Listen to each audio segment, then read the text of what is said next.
अभिरा और अरमान के घर आते ही दादीसा ने टच किया अभिरा के पेट को और दिया अपना उसके बेबी को आशीर्वाद। ये देखकर अभिरा और अरमान हुए दोनों हैरान। जी हाँ दोस्तों, स्टार प्लस के मोस्ट पॉपुलर शो ये रिश्ता क्या कहलाता है का अपकमिंग एपिसोड काफ़ी इंटरेस्टिंग मोड़ लेने वाला है, जहाँ हम सभी को देखने को मिलेगा कि अभिरा प्रेगनेंसी टर्मिनेट नहीं कराती है और वहीं वो घर आ जाती है, जहाँ बीपी हाई होने की वजह से डॉक्टर उसका टर्मिनेट करने से मना कर देती है और कहती है कि अभी नॉर्मल, जब तक इनका बीपी नहीं होगा हम नहीं कर सकते। वहीं अभिरा और अरमान रास्ते में आ रहे होते हैं तो खिलौना बेचने वाला आता है, जिससे अरमान तो मना कर देता है, लेकिन अभिरा खिलौना ले लेती है। जब दोनों घर पहुंचते हैं तो दादीसा अभिरा को अपने पास बुलाती हैं, उसके पेट पर अपना हाथ रखती हैं और ये देखकर अरमान हैरान हो जाता है। जी हाँ दोस्तों, जैसा कि दादीसा को पहले से ही पता चल गया है कि अभिरा प्रेग्नेंट है, अरमान और अभिरा के बताए बिना भी, क्योंकि मनीषा के हाथ वो पेपर लगता है जिसमें अभिरा शर्मा केवल लिखा रहता है। दादीसा को बिल्कुल भी अब किसी पर भी भरोसा नहीं है, इसलिए वो मनीषा के हाथ से पेपर ले लेती हैं और उन्हें ऐसा लगता है कि कोई केस का पेपर है और मनीषा को खरी खोटी भी सुनाती हैं, जैसा कि मनोज दूसरी फर्म ज्वाइन कर लिया है, जिसकी वजह से दादीसा नाराज़ हैं और कहते हुए नजर आती हैं कि तुम्हें ये पेपर पढ़ने का कोई हक नहीं है। वहीं मनीषा के जाने के बाद दादीसा वो पेपर खोलती हैं जहाँ अभिरा के प्रेगनेंसी से जुड़ा रिस्क और प्रेगनेंसी की रिपोर्ट रहती है। ये देख दादीसा बहुत खुश होती हैं। तभी अरमान और अभिरा जब आते हैं तो उसके बेबी को टच करने के बाद हाथों से पेट पर हाथ रखने के बाद दादीसा उसे अपना आशीर्वाद देती हैं, जहां अरमान प्रेगनेंसी से जुड़ा सच दादीसा को बताता है और कहते हुए नजर आता है कि अभिरा हॉस्पिटल से लौट कर आई है। ये सुनकर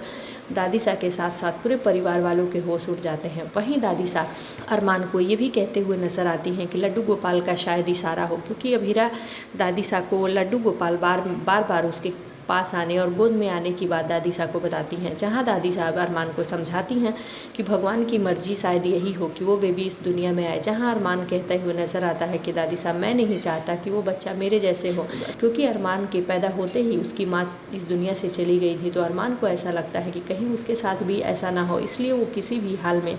बेबी को नहीं चाहता। जहां दादीसा अरमान को समझाती हैं और कहती हैं कि भगवान की मर्जी के आगे किसी का भी नहीं चल सकता। देखो तुम अभिरा को ले गए थे बिना हम सभी को बताए, लेकिन भगवान की मर्जी थी, अभिरा का बीपी हाई हुआ और प्रेगनेंसी टर्मिनेट नहीं हो पाई, तो शायद भगवान भी यही चाहते हैं। वहीं दादीसा की बात सुनकर अभिरा और इमोशनल होती है और दादीसा को गले लगा कर कहती है कि दादीसा थैंक यू मेरा साथ देने के लिए, आप मेरा साथ दीजिए, मैं इस बच्चे को इस दुनिया में लाऊंगी और